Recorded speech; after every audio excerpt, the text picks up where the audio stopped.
Hey, I'm Ron Drotos from keyboardimprov.com, and welcome to our Journey Through the Real Book number 172. And in this series of jazz piano lessons, we're looking at these standards in a holistic way. So they're not just notes on a page. We're learning about how the circumstances in which they're written, the influence they have, how to approach them in the culture of music, basically.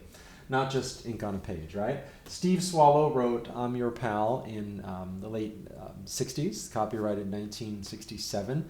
And it first appeared on Gary Burton's 1967 album, Lofty Fake Anagram. And that sounds like it's an anagram to me. I don't know. I'm wondering if you took the words Lofty Fake Anagram and rearranged the letters, if they would form another word or something. I don't know. I did a little research on Google. I couldn't find anything. I'm not particularly good at anagrams. So if you have one, please leave it in the comments. Solve what may be a mystery, or maybe not, I don't know. Anyway, it's a pretty cool title, Lofty Fake Anagram. Gary Burton, the vibes player. And this kind of tune came out of the Boston music scene in the 1960s. So Gary Burton, Steve Swallow, bass player, is on the recording. There's no pianist on the original recording. Larry Coryell on guitar, I believe. And the tune combines pop and jazz, and that's the thing. So in the 60s, think of it like this. Jazz is getting farther and farther out there. You get McCoy Tyner and John Coltrane playing things like this. You know, great high energy music, but not necessarily appealing to that type of traditional jazz audience that wants to just pat their foot and snap their fingers, right? You know, definitely not that. Jazz is also at that time becoming not in the public eye anymore, kind of passé in a lot of ways. Also singers like Sinatra, who sang to swing rhythms, were viewed a little more passé, right, at that time, before they eventually made a comeback in the late 70s and 80s. And it was the same with jazz. Miles Davis group getting farther and farther outside, with Chick Corea coming into the group. And this is kind of going in the other direction, right? It's sort of saying, well, we can play some jazz chord progressions, but then just some triads. And we're going to move the triads around in surprising ways, where the bass movement goes maybe stepwise, similar to what Paul McCartney was doing in the Beatles at that time, getting these stepwise bass lines.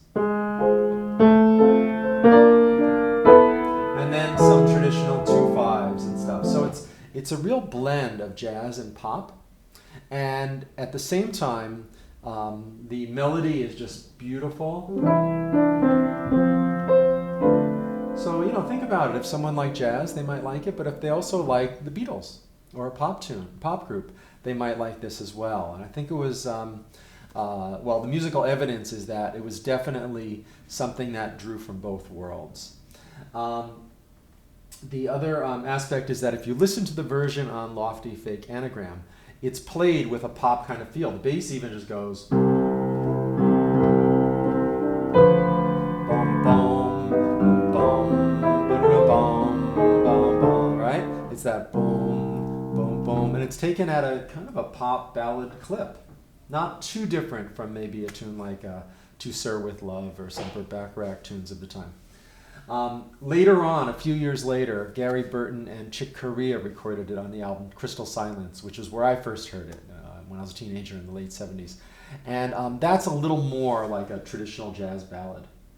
By the way, this 2/4 measure, right before the solos, was not played on the original Lofty Fake Anagram. They just went from this to the beginning for the solos. They didn't play that 2/4 bar.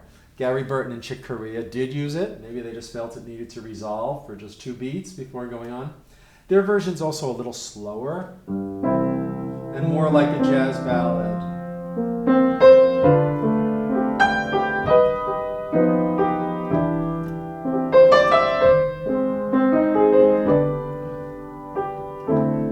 You know, you could play something like Somewhere Over the Rainbow with that feel, right?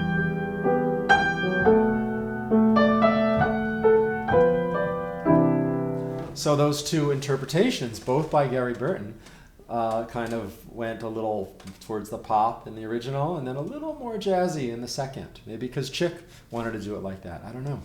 So the Boston scene I mentioned before was very important in the late 60s. This small circle of musicians, Gary Burton, Steve Swallow, Chick Corea, who grew up in the north of Boston, and Keith Jarrett, who went to Berklee College of Music in Boston for about a year, maybe a little longer, a little less. All were influenced by Steve Swallow, or there was some mutual influence going on. I suspect it was Steve Swallow influencing them a little more than they did him, but we'd have to really get to know them to ask them that. Maybe someone here knows that. Who influenced who, or maybe it was all mutual, or maybe it was just in the air, but it's a really fertile ground, late 60s Boston, for this type of writing. And you'll hear it in Chick's music, even this bass line kind of stuff where the bass notes go up by half step, hear that in Armando's rumba.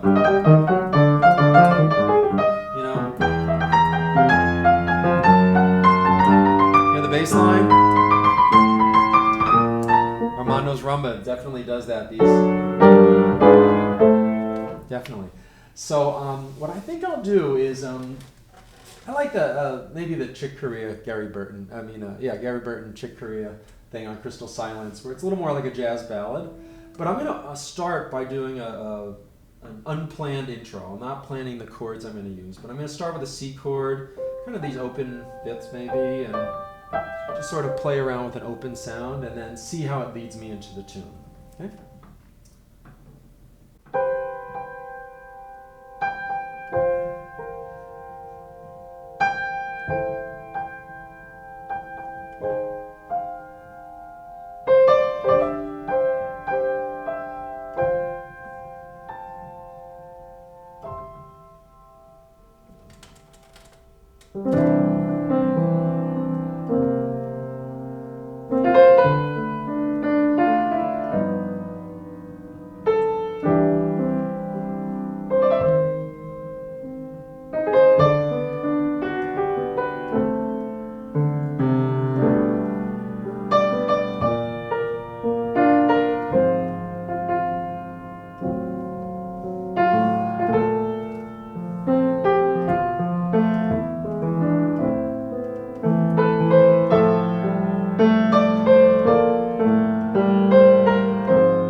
I remember trying to play this when I was in college, when I was about 18 years old. I was playing with a bass player in a practice room, Morris Pleasure, great bass player. Ended up playing with Earth, Wind & Fire, Michael Jackson, George Duke, everybody. Hey, Morris, if you're watching this. And I remember he had taken a couple lessons with Steve Swallow, so he said, let's play something by our teacher. And I looked at this, and I remember thinking, oh no, I have no idea how to play this. It didn't fit into any of my preconceptions of jazz. There's some 2-5-1s, but then the chords do strange things that I couldn't get my head around. And I just remember it was sort of like trying to read a foreign language that you've never spoken before. And now, I'm living proof that we can learn this stuff. So I hope that's inspiration because I never thought I could. And I noticed something really, so it was a whole journey, right? These notes on a page with that historical, cultural understanding we talked about before, how it relates to the music of the time and both the pop and the jazz. I could bring maybe a little bit of that Aaron Copland Americana influence that you do hear in some pop music too, right? Open sounds.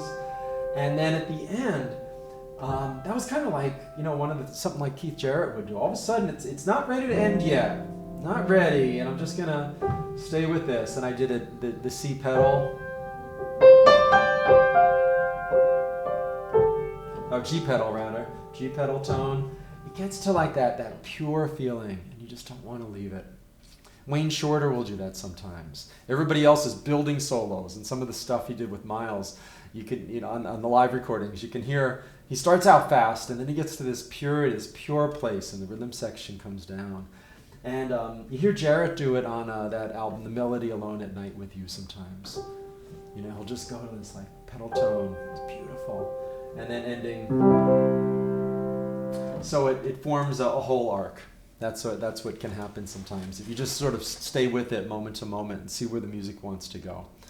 So I hope that helps. Give the tune a try. And if it feels like it's a foreign language, stay with it. Not just now, but over months, over years. And they start to become old friends, these tunes, even if at some point you're like, okay, who is this person? So thanks for being here. Let me know how I can help you in any way with your playing through Skype, Zoom lessons. I love working one-to-one. It's about finding the door that helps you start to really get improvisation, get into jazz. That's the hard thing. And that's the hard thing with general advice. If you just read an article that says, oh, play this, do everything in 12 keys, do that. It feels overwhelming, but even more so, it's not the door that you need. Everybody's a little different. Somebody needs to start by playing exercises. Somebody else needs to forget about exercises and just, listen to each note. Someone needs to start with one note. Someone needs to start with the blues. So that's what I love doing, is finding that door for you. So let me know how I can help you with that, or through my video course at Keyboard Improv. Lots there to keep you busy for a long time. Lots of good stuff. Thanks for being here. Thanks for watching. Thanks for sharing this experience with me and everybody else who's watching. Please leave a comment if you have something to say or just want to encourage someone else. And I'll see you next week. What are we doing next week? Oh, Ralph Towner's Icarus, kind of the group Oregon influenced people like Pat Metheny. So again, kind of a pop jazz thing. Pat Metheny, another Boston person. Ralph Towner, not sure where. Maybe Oregon, since he's from Oregon. I don't know. In any case, see you then. Take care.